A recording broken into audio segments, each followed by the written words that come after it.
All right. Okay, so we're recording, and the one of the things that I was going to mention at the outset is that I'm going to be placing this playback in the Tiny Tribes Lite community, and there are some people that are registered who may or may not be members there, but it's back to being free, and so I've encouraged them to register there, and that way they can get the playback for this workshop. Okay, so let's start. We have 9 ways to get clients. And, one of the things that, one of the tapes that runs, or audio loops that run in our brain sometimes is that it is difficult to find clients. And I think that comes out of a fear-based mindset that we aren't worthy enough, that our offer isn't good enough, that we don't have what it takes. It's somehow rooted in our own insecurity. And everybody feels that, myself included. And so it's not uncommon. And you just have to not really slay that dragon, but you just have to get used to it. It's just always going to be there. And you have to push through regardless. Um, some of you are familiar with me saying that everything is an experiment when you're in business for yourself, and that is absolutely true. You never know how this is going to go. We had like 12 people, I think, register for the webinar, and right now I have 3 of the people that I recognize here. So others may join us. That's great. If not, they'll get the playback. All right. So knowing that that is a fear-based or internal-based bias that we have, that it's hard to get clients. Today's workshop is going to demonstrate 9 ways that you can not only attract clients, but also retain them, because each one of these is actually a client retention tool as well as a client attraction tool. All right. And then at the very end today, I'm going to talk a little bit about some rebranding that I have coming up for the Tiny Tribes communities. So I think that's kind of exciting. All right. So there are tons of ways to get clients, and there's probably even more than this, but we're going to hit the highlights here. And for the, I need to define my use of the term social media, because I say here that we'll explain how to get, these are the most popular and probably the easiest ways to attract clients to our newsletter, to our business.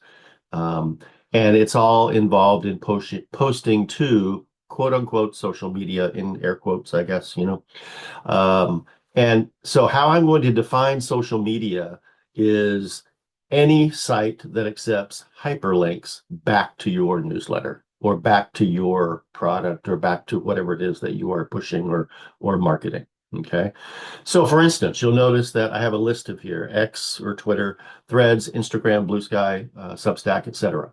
You'll notice Medium is not there because Medium, one day it'll accept a link to Substack, and the next day it won't. So I didn't include Medium here because I think Medium just has its issues at the moment. So it's not something we can bank on right now. So if you are actively posting to social media is an important part of client attraction. But I think that the mistake that a lot of us make in the very beginning is that we try to be everywhere all at once.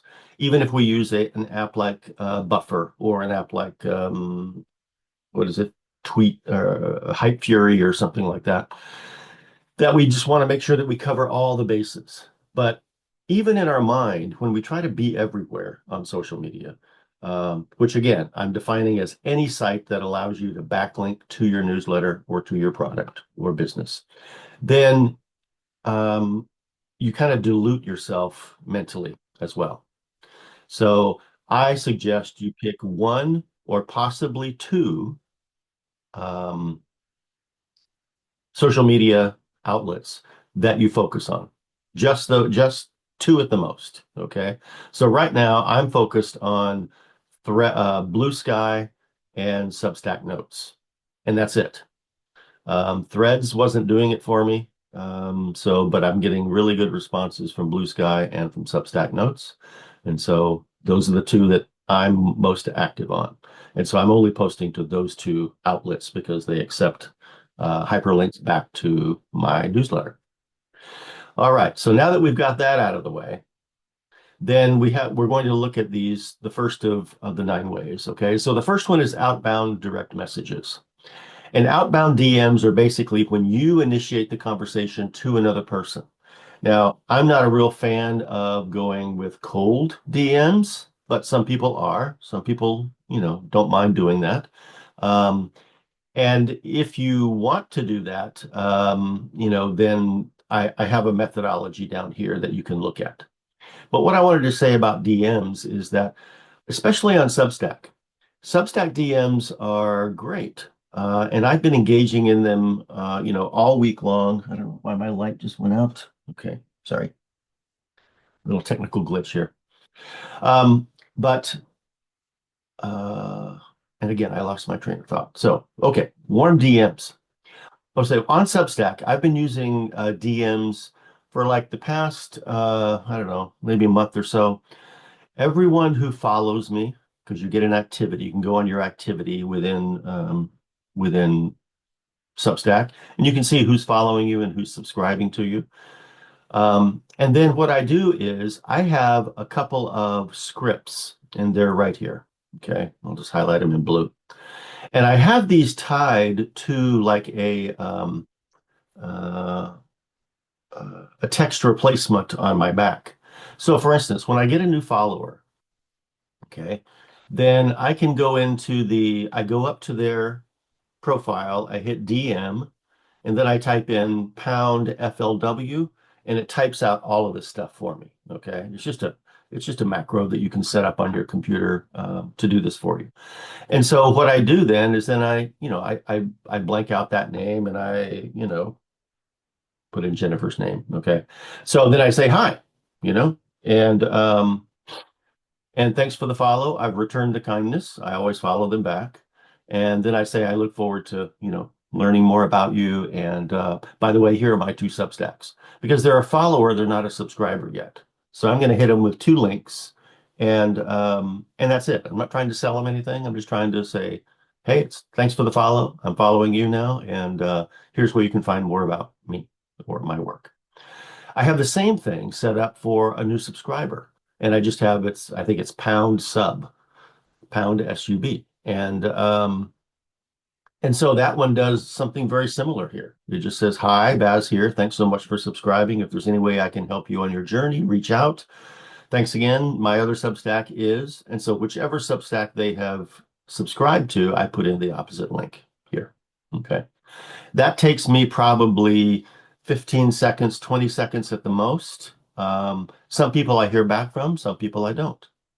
The people that do respond are genuine. They thank me for reaching out to them because oftentimes um, you remember how it was when you were first on Substack. It's like you're going to follow someone and you don't know exactly who's going to know about it. You don't know if they know about it. But then you find out that they do. So it influences your behavior. Well, I just want to encourage that behavior for them. And so I just respond like this on Substack, within Substack. So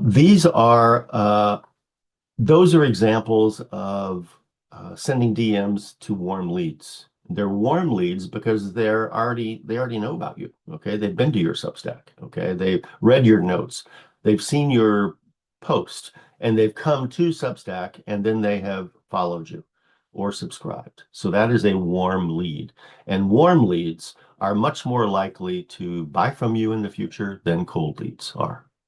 However, if you want to do cold DMs, here's a methodology. It's just a little bit different. You find people that you could genuinely help, such as those of you who are in the Pages to Profits micro niche copywriting training with me. This is a great way to, the people that you contact to perform that done for you service that we've been talking about in the training um, often will be a cold lead. They don't know you.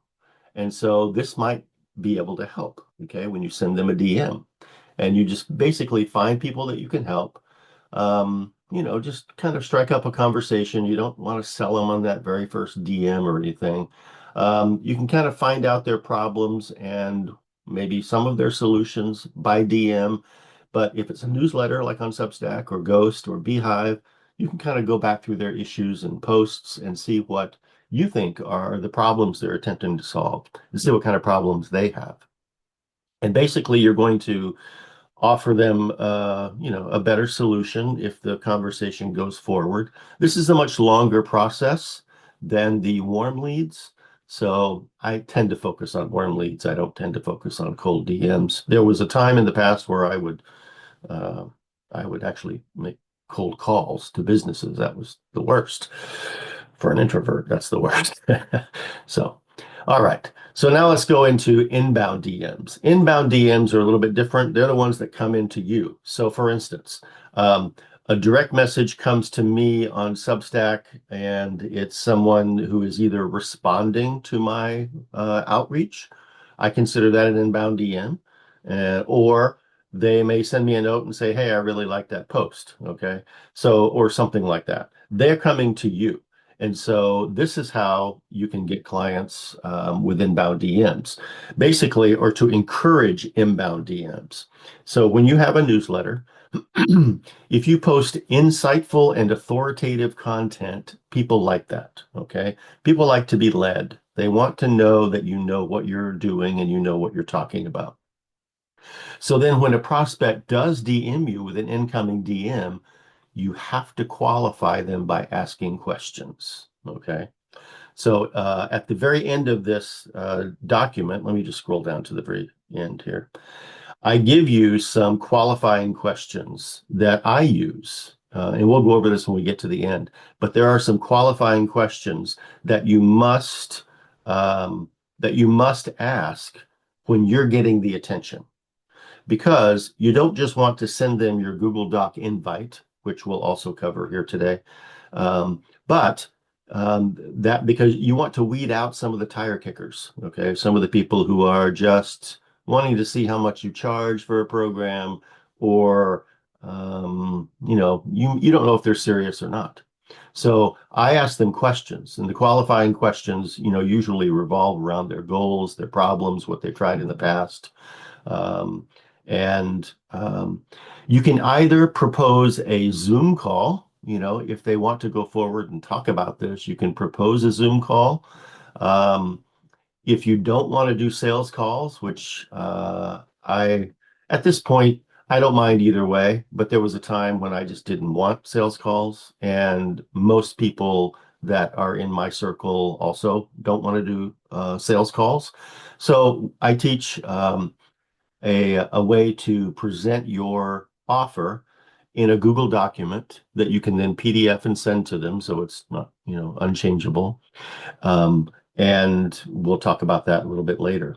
But it's a definite way that you can, if you structure that Google document offer the right way, then um, you can inspire people to respond to you with positivity and wanting to buy because you qualified them already. You've asked them the qualifying questions. You think that they are serious about going forward. They have the financial wherewithal to afford your program. And now you can give them the Google document invite. So you close that deal. Optimally, you'll send them a link to a payment processor when you're DMing with them. I've done that before. And they go and they make that first deposit, and you're good to go. And so it's entirely possible to close sales, even for high ticket items that are like, $2,000 or more by DM and by Google document. So I think it's a great way to go. All right, then third way is through your newsletter.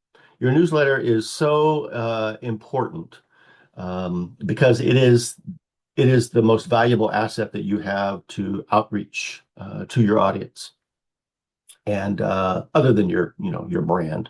Um, and some people say you can nurture every single sign up, depending on what kind of outreach you're doing. Then here's how you can get clients with a newsletter. Okay, you can create a free lead magnet, okay, based on a solution to the to your target audience's most significant or most painful problem. You can head over to card.co because they offer you a free landing page. You can just create it using one of their templates. If you're using Kit, the old ConvertKit or MailChimp or something like that, then you can make a landing page and you can drive traffic to it. The headline and subheading, should be tell you the benefits, etc. And then if you have the ability to send those folks who sign up to your newsletter a 7-day email sequence, right now on Substack, that isn't possible. So you might want to, this is just a maybe, you might want to have a Kit account or a MailChimp account or something like that that you can do for free up to a certain amount. And then if they subscribe to that and you run that link through your email processor, then you can give them like a 7-day sequence of emails, and you've all seen that before. You get a 7-day free course, or you get a 7-day series of emails that welcomes you in and kind of teaches you the basics of what that person is all about. Okay, so that's one way you can also do it. Um, Promoting the newsletter on your timeline daily, and that means that always if the two social media outlets that you're on, if they allow you to have a profile. So if you chose Substack Notes and let's just say Blue Sky or Twitter or anybody else, then you have a profile page. And you want to make sure that that profile page links to your newsletter. That's a great way for people to start a relationship with you is through that newsletter. All right. Send emails as frequently as you feel comfortable with, depending on who your target audience is. If you're targeting people 50 and over as an age group, they'll probably get annoyed if they get like 2 emails in a row. I've seen that happen. So you just kind of have to gauge the temperament and the tolerance level of your target audience and email them appropriately on an appropriate frequency. Yeah, each email should be a solution to your audience's problems. I don't mean give away the farm, teach them how you do your magic, but you should be addressing the problems they have and hinting that you have solutions that can help, and then link back to your product or service that you're offering. Okay. I always say at the end, always put in a book a call link or, DM me. Um, some of you have noticed that most of my outreach now, I encourage people to send me a DM. And that I feel like is the least amount of buy-in that a person is willing to, is willing to expend in order to express interest. All it does is take a button and you type in book a call, or you type in I'm in, or whatever the person has asked you to type in. You just put it in a direct message and send it to the person, and then they get back to you. So it's real simple for the customer or for the client to use. All right, so next we have video sales letters. And a video sales letter is something like what I have on the Tiny Tribes page here. Okay. So for instance, there is a a sales letter here in video format on the Tiny Tribes Lite school platform. And what it does is it takes you through this journey that someone goes through, a path to a 5-figure monthly revenue. Okay. And there's a couple of ways to get there. So that is I think you can hear it if I play it. Let's see. Hi, everyone. Baz here. So today I want to take you on, oops, sorry, of the Tiny Tribes business model. So I'm not going to play the whole thing, but it's basically just a video. It's a faceless video. I don't appear anywhere on that. I created this graphic and then I just talk people through with my pointer. So that's what we call a video. I'm sorry, a video sales letter. So it's kind of like a landing page.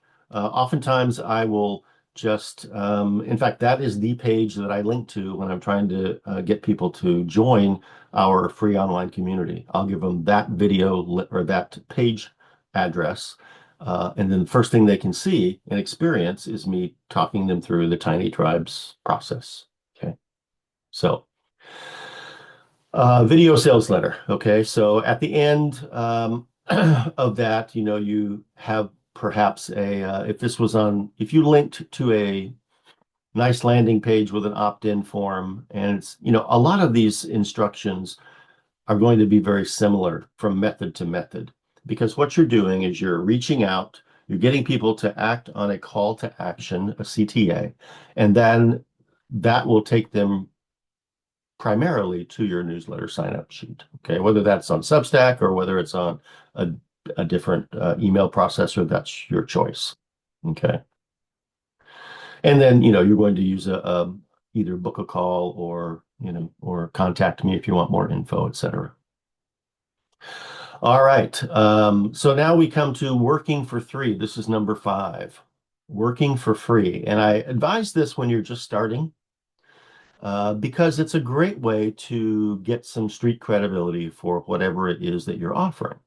So for instance, if you are our Pages to Profits micro niched copywriting program, you are targeting, other Substack publishers and offering to do that work for free that we teach. And it is a way for you to not only get practice talking to people and, contacting them and doing all of this back and forth conversation that occurs with a client, but it's a way that you can,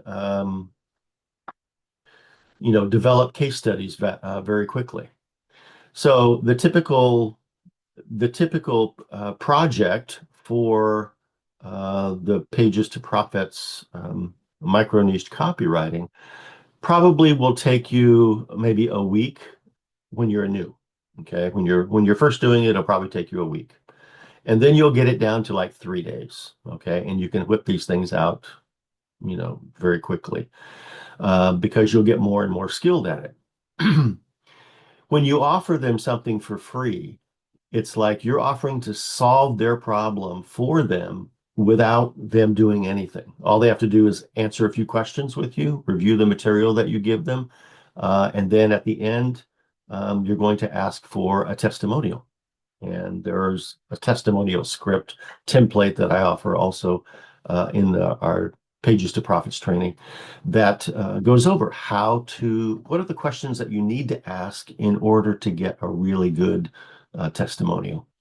I don't like using services like, what is that one? I think it's called Senja, Senja. And it is an online automated testimonial app that you can pay for.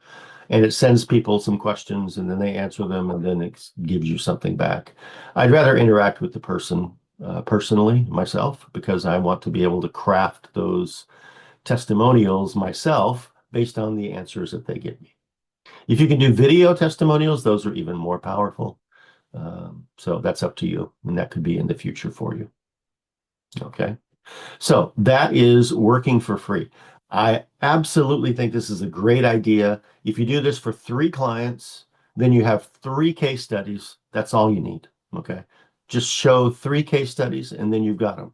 Now, when you get paying clients, okay, then you can write posts about, that experience and things like that. And it just kind of snowballs from there. It's like this flywheel that just keeps producing results. So working for free is a great way to start out. And it doesn't last forever. Maybe a month. Okay. Maybe a month. All right. Webinars. Now, number 6 is webinars, and number 7, I'm sorry, I meant to put these 2 together. Number 9 is workshops. So what's the difference? Well, there isn't a whole lot of difference. But the way that I differentiate these is that webinars are like a workshop, like I'm giving live here, but you pre-record it. And then it is like an in-demand, or what am I trying to say? Like pay-per-view almost, okay? Not really that you're going to sell it, but people can access this at any time, at 3 a.m. when they can't sleep, or at 7 a.m. when they're on the train, going to work, okay? Because you pre-recorded it and placed it somewhere, and then they can access it. So webinars are, if you have the time to do those, I think they're great. You could actually create a webinar by putting on a live workshop like I'm doing here, recording it like we're doing, and then you could offer that as another standalone training if you wanted, and you could sell that as a product if you wished. So, but a webinar is usually very focused on one topic. There may or may not be a slideshow. It's up to you as to how you do it. But basically, they're asynchronous, meaning you record them at one time and then they're available for playback at another time. So I won't go over all of these points, but I think you can read that on your own. And you guys will get a copy of this document when we're finished. All right. Referrals. Referrals are a fantastic way to get clients. And all you have to do is do a good job, and be a nice person. And people will make referrals to you, like for the power triad type of approach that we take to our Pages to Profits micro copywriting product or service that we offer. And you will, when someone notices another person's hero post or their about page or their welcome letter, then that may promote questions. I really liked what I saw on your site. Did you write that yourself? They may lie and say yes, or they may say, well, I had this great person who helped me with it. Here's Larry's contact information. Here's Katie's contact information. And, contact them.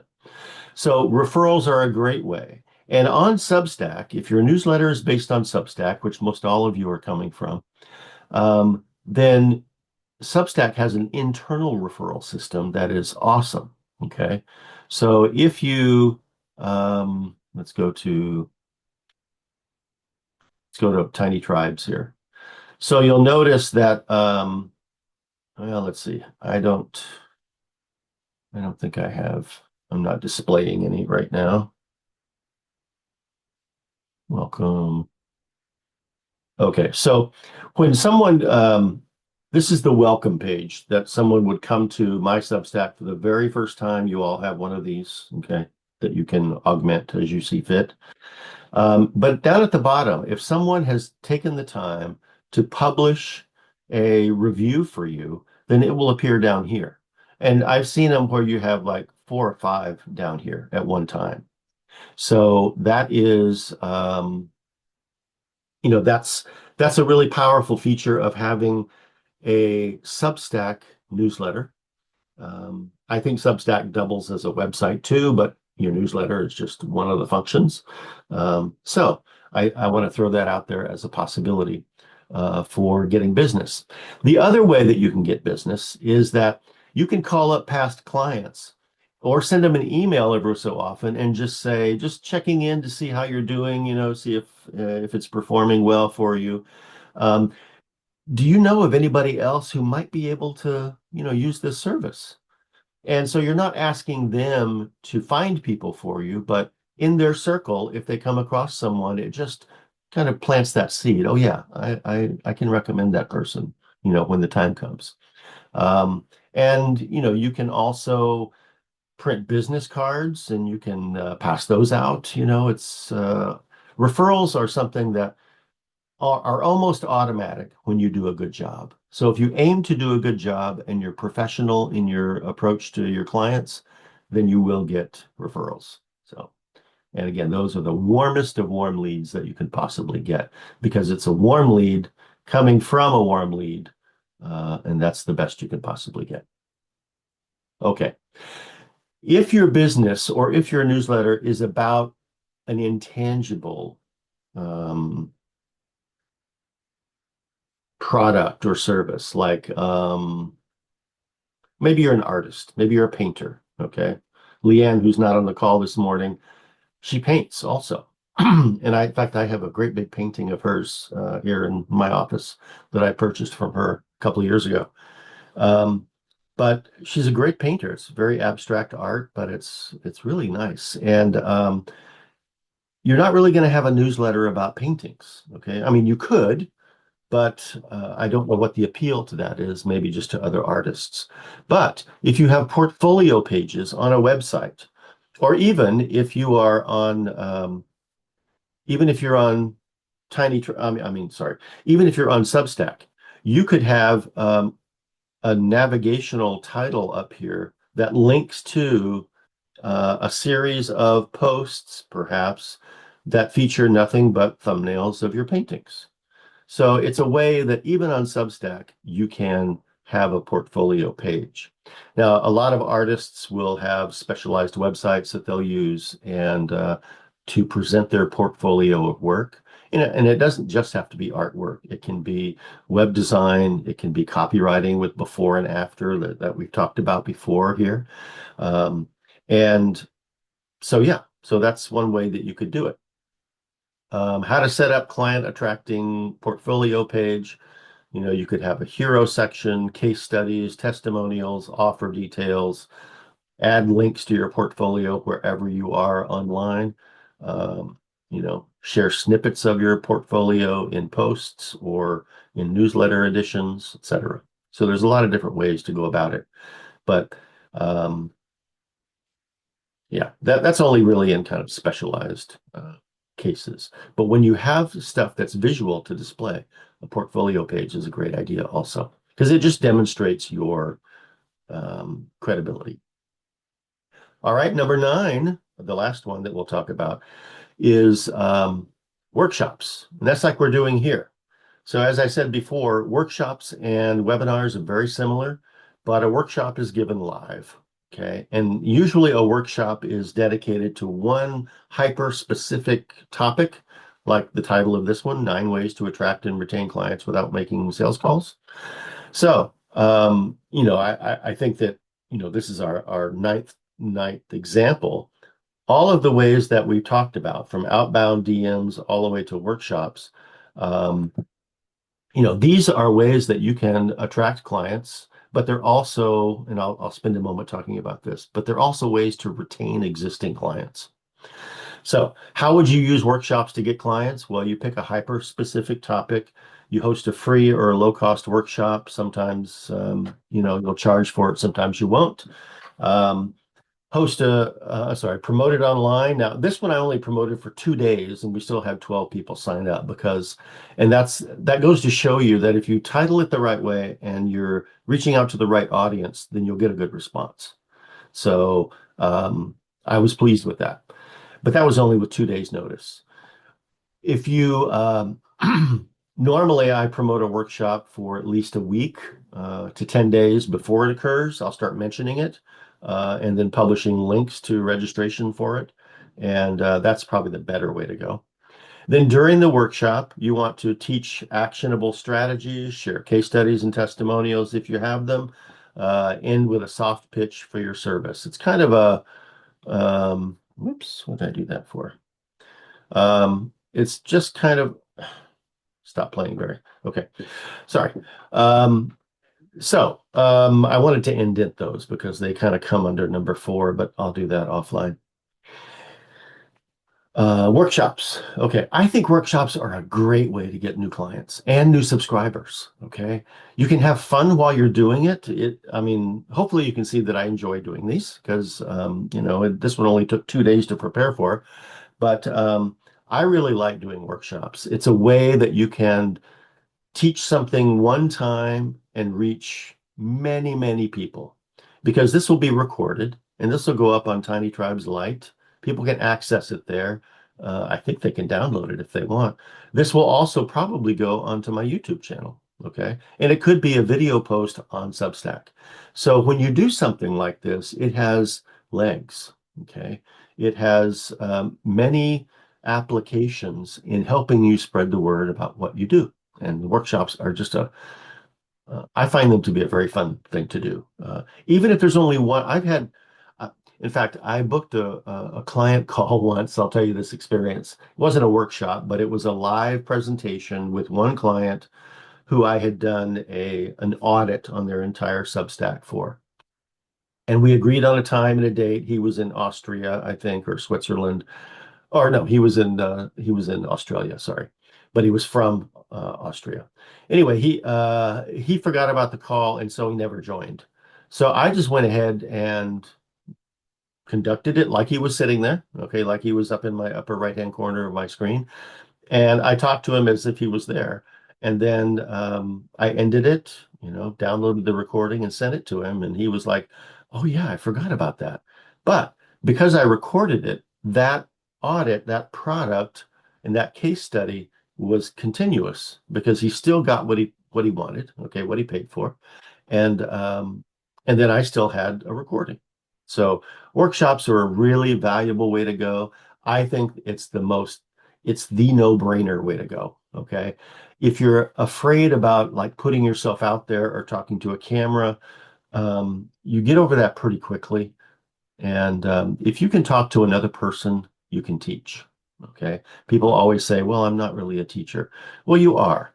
Okay. If you learn to tie your shoes and maybe you've helped not another, but maybe you've helped a child in your lifetime to tie their shoes, or teach them how to set the table, or teach, anybody anything, you are a teacher. Teaching is, and I don't mean to denigrate teachers in classrooms and university teachers and elementary school and high school, junior high, all of that. That's a different class of teacher. In online teaching, it is just sharing information. And that's how I define it. So if you can share information that you're excited about, then you can host a workshop because you limit your scope to one small idea. And it can be a 20-minute workshop. It doesn't have to be a full hour. It doesn't have to be 90 minutes.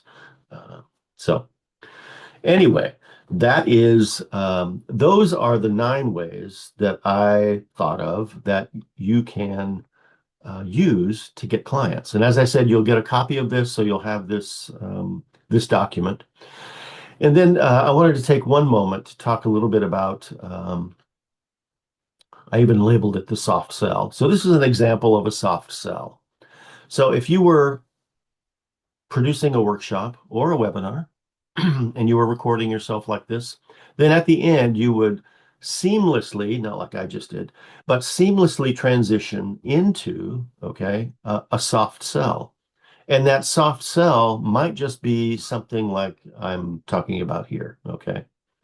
So in recent days, I've decided that it is a good combination to combine my 2 coaching programs, 5 Figures in 90 Days and Pages to Profits, into one. And I'm just going to call it Pages to Profits with a different tagline here. But I think this is going to become a high ticket item for me.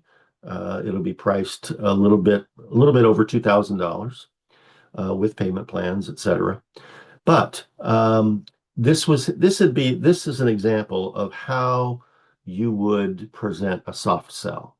Okay, you would have something. If it's a book, you'd have a photo of your book cover, perhaps.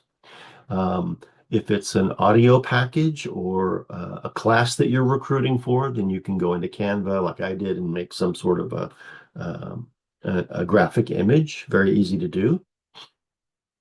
And you can just kind of plant that seed that there is more that you offer beyond just the workshop, beyond just the webinar, beyond just the newsletter. Okay. And again, I'm not asking for anybody to buy anything. I'm just saying here that if they want to find out more, then they can DM me. Okay. They can DM me for details. And I think as those of you who are in person here on the call know from firsthand experience that these 2 can be combined quite easily because they go hand in hand. And so that's what I've decided to do. I'll talk to you guys separately about how we're going to handle it, but I think you already know. But I think that what I'm going to do, though, is also I'm going to rebrand our Tiny Tribes communities into something different that will focus on these. And so the graphics may be changing, the name might change, but it's going to be, this same focus. Anyway, I wanted to bring up another important point. Pardon me. And that is the Google document. Now, I will just share briefly this Google document. And this is what I mean by a Google document sales letter. So there is a way to put this together that I can teach. I can teach you how to do this. And it basically is a sales letter that leads them through the process. It talks about how your program or how your product is structured, the timeline, what they're going to get, the investment that's required, you know, some of the caveats that are involved, a summary at the end, and then a call to action. Okay. So that Google document should never just be shared because someone asks you for it. Okay. They just probably want to see how much you charge. Okay. For your program if you don't list the price. And that's one of the reasons that I ask people to DM me all the time. I don't want them to make a judgment based on just the price alone that this program is not for them. So when they DM me, then I would ask them some qualifying questions. And that's what I wanted to talk about here.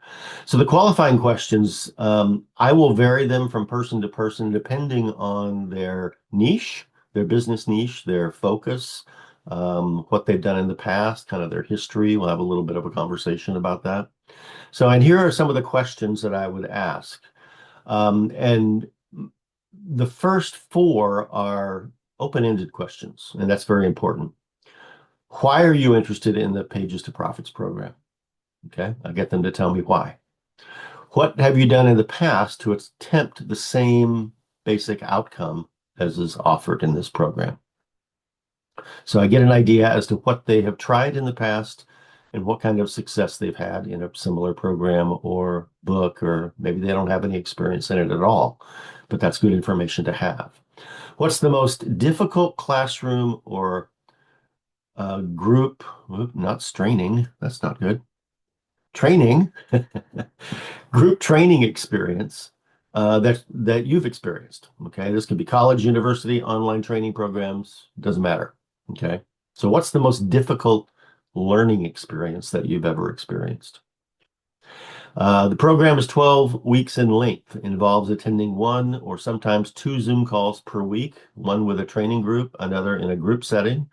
What kind of challenges do you anticipate meeting these requirements? So again, I'm not asking easy yes and no questions. Okay, it forces them to think and it forces them to qualify themselves to get this Google document. And then finally, I say on a scale of 1 to 10, where are you in terms of motivation, pardon me, and willingness to meet the financial requirements of the course, say $2,400, and payment plans are available, plus a discount for payment in full. So I guess I should have a question mark here instead of a period. So I ask him that question. On a scale of 1 to 10, where are you in terms of motivation and willingness to meet the cost? And again, it's an open-ended question. It doesn't just say yes or no, because that doesn't give you any information about them. And you will probably fine-tune your own um, qualifying questions in the future as you get better at this, and as you work with some people who you think, okay, they probably shouldn't have been in this program, but I got them anyway. You know, you were hungry, you wanted money, you admitted them, they paid you, and sometimes it just doesn't work out. But that's a learning experience that we all go through. And so when we qualify our enrollees or our students, then it's often we have a much better picture as to where they're coming from and how we can best help them within the program. So, all right. I will open it up for questions. If you guys have any questions, I'd be happy to answer them, and we can go back over any of these topics if you have questions about them.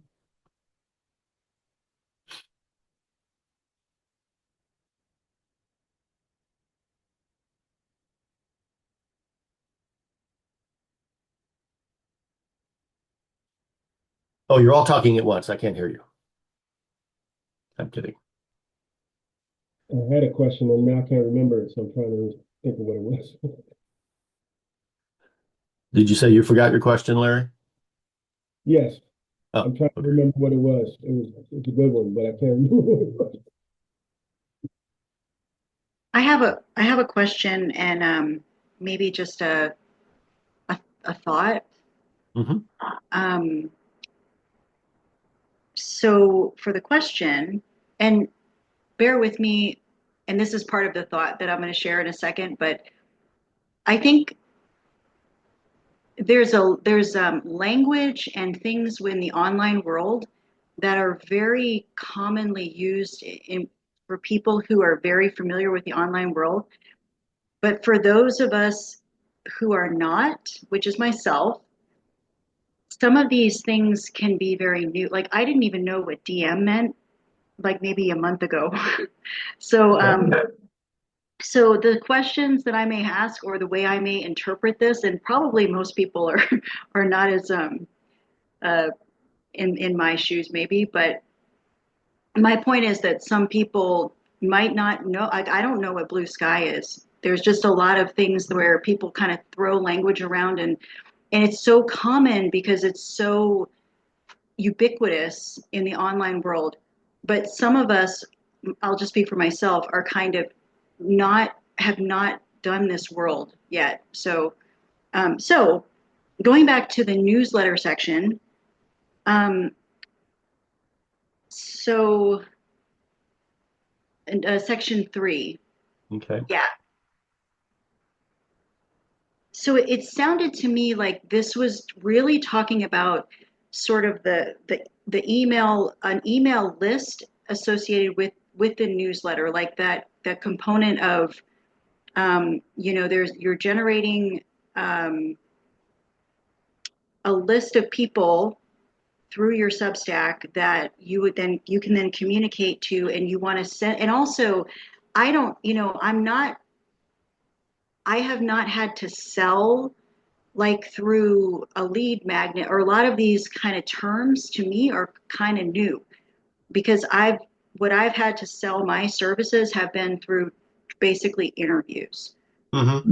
right? Hmm. So it sounded like but I have some basic knowledge of like a lead generation. You're taking them from the people on this list to a landing page that's in a separate.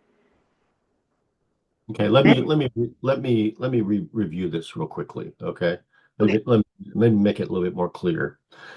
So one option before Substack existed, before any of these newsletter platforms existed, people had newsletters, but they were all just email-based newsletters. There wasn't a visual component, okay, of their newsletter unless they published it on a blog, a website, something like that.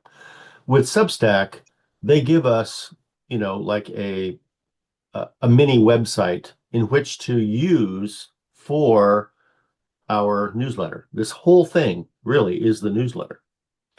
What I'm mentioning here is that it is possible for you to, even on Substack, to have a lead magnet, okay, which is a short publication, usually a PDF. It could be a video as well or an audio file, but it's something that you produce and that you say when you subscribe to my Substack or to my newsletter, then you'll get this free download.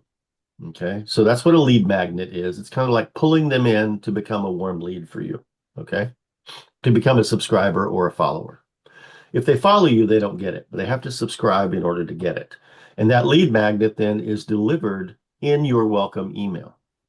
So if you create a lead magnet, you PDF it, you put it up on your Google Drive, which is free. You copy the link to that, and then in your email newsletter, in your welcome email on Substack, when someone subscribes, they get a welcome email from you. You're going to include, hey, here's a link to your free gift that I promised you. Okay, and so you can do that on Substack. For those people that aren't on Substack, okay, then you can do this version of it. Okay, you can use MailChimp or Kit in order to create a landing page, or you can use Card. These are just options. Okay, you can create a landing page with a sign up form on on Substack, whatever your URL is, if you put /welcome at the end of it, it brings up the welcome page that people see when they first come to your Substack. That's a landing page. Okay. So then this particular, with the welcome on it, okay, that becomes your landing page. Okay. So you could just always just shuttle people to that link. Okay. And they can read this, and if they're interested, they could either subscribe or, you can augment this too. The mine says, let's meet for coffee first before we, jump into anything. And so then they go to your Substack and they read about you. So that is one option. So we can do that on Substack. We can also do that if we're not on Substack. And some of these other platforms, I don't know, now that I recall, I don't remember if it's Ghost or it's Beehive. They allow you to create like a 7-day opening email sequence for new subscribers. I would really like that on Substack, because then what you can do is you can, in 7 days, you can send them an email, one every day, and you tell them, okay, for the next 7 days, you're going to get an email from me every day. And it's going to acquaint you with what I'm all about here on this Substack, my newsletter, and how it benefits you, something like that. And then you send them an email each day, and that perhaps addresses a particular problem that because they're in your target market, that your target market has. Okay, it is a way of cementing that relationship as a new subscriber. Okay. So that's all that is. That's all you're doing there is you're further qualifying them as a lead, as someone who belongs in your tribe, so to speak. And that's just one way to do it. So Is there does that help? is there software that sends out, because I've seen these, in fact, I've taken some of these email courses where I get it in email every day, or is Mhm. that in other words, is it automated or is it a manual thing that, It's manual that you have to write all your own emails and you yeah, put them into a program like okay. called Kit or Gumroad or MailChimp. Okay, these are all email processors. Gumroad, you can do this actually. Gumroad is, I think it's free to use. If you create a workflow in Gumroad, then you can actually send emails out. You can drip emails out. Um, and you can do that out of school as well. But within Substack, you don't have the ability to just send 7 focused emails each time someone subscribes.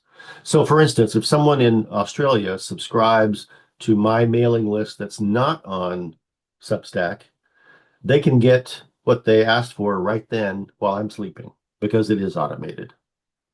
So that's really kind of the best of both worlds.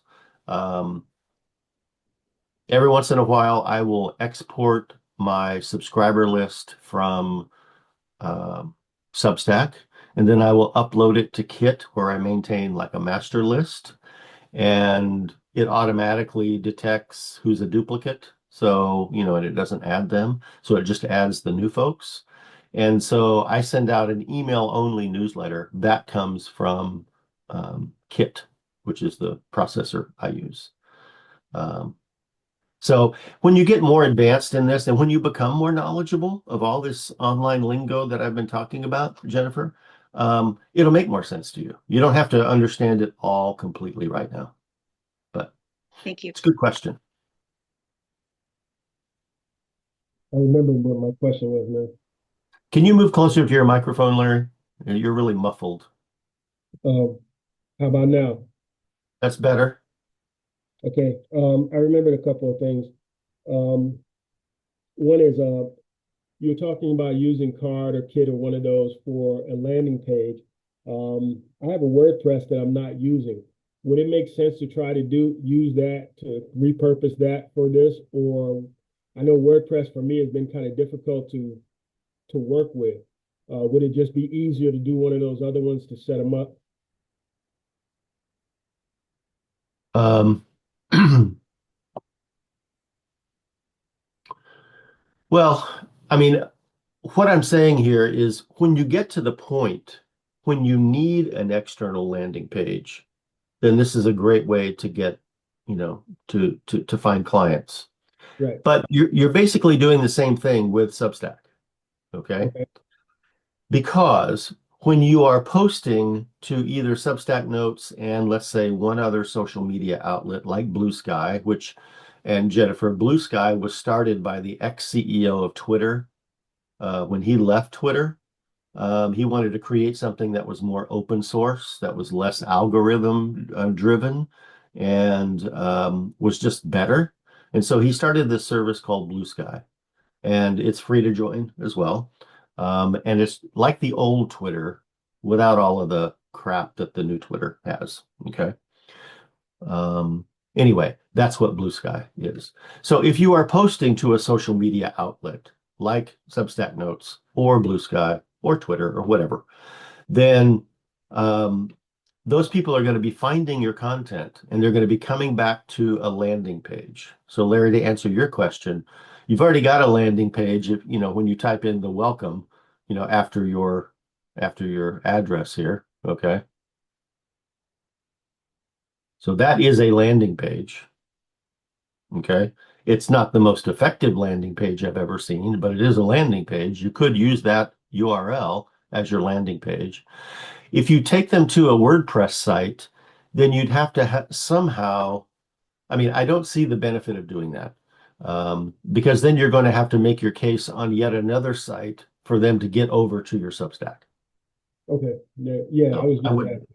Yeah, I wouldn't do that. Yeah, it's just more work, more hoops for people to jump through, and you want to make it as seamless as possible.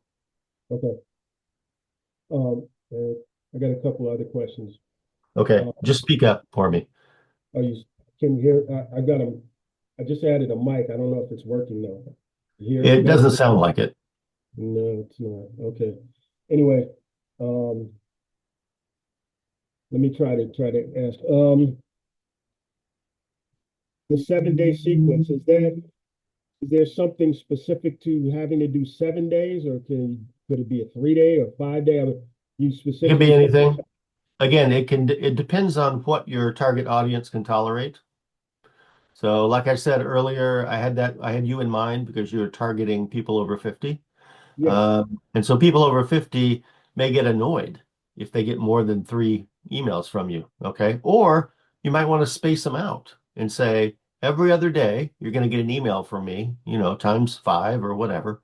It's up Mhm. to you to kind of figure that out and gauge your tolerance level, gauge the tolerance level of your target audience. Okay.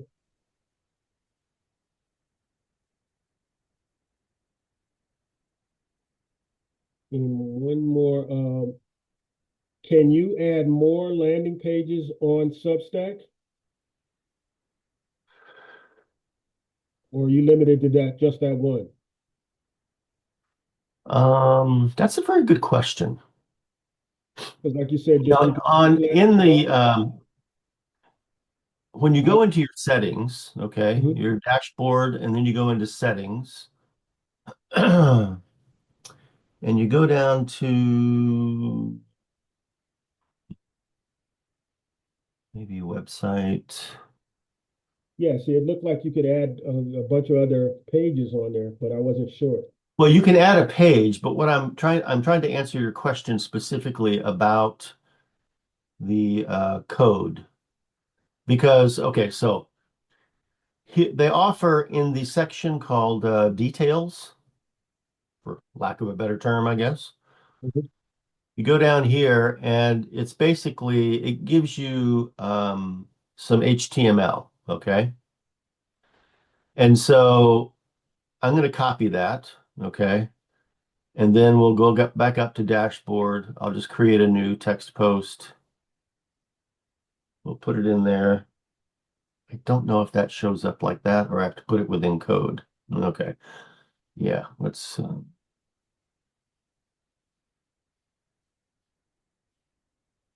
not right. So I think it is when you go up here to Code or embed?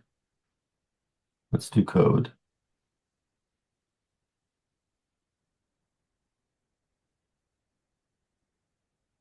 Okay, why isn't that? Or maybe I put it here and I highlight it. I think what's happening is that yeah, Substack doesn't like its own code. Unless I'm missing something here. I don't know. Let's see. Code block. Okay, let's try code block. See what that does. No, that still doesn't demonstrate it. Okay. So what is that code block you just put in there? What is it supposed to look like? It's supposed to look like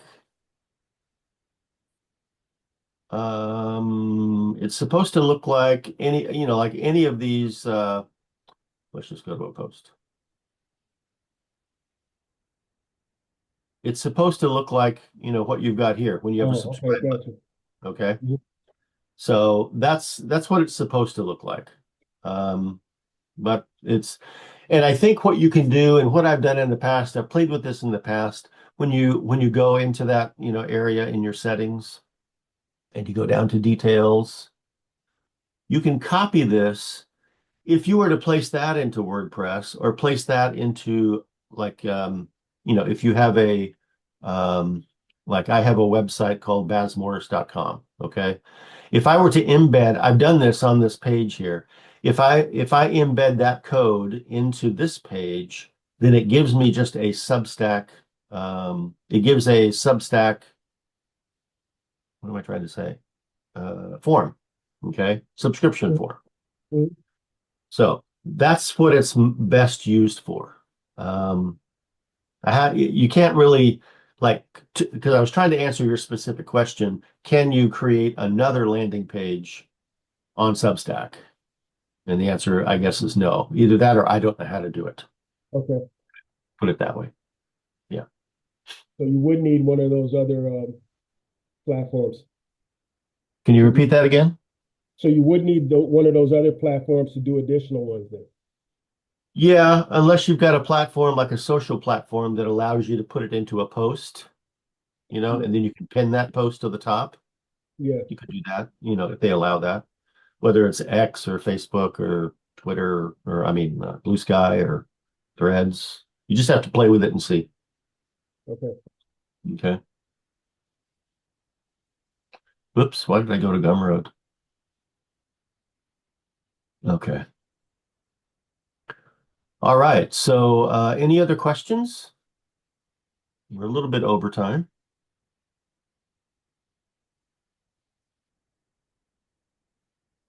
Katie, any questions from you? Nope, I'm good. Okay. Well, I will clean up some of my grammatical errors on this page here. Oh, they're And just typos. yeah, I know, but still. Um, and then I will PDF this and send it to everyone who is registered for the call. Um, and those of you who see me more often than that, I will see you online soon. Yeah. Okay. All right. Thank you, everybody, for attending. I appreciate it.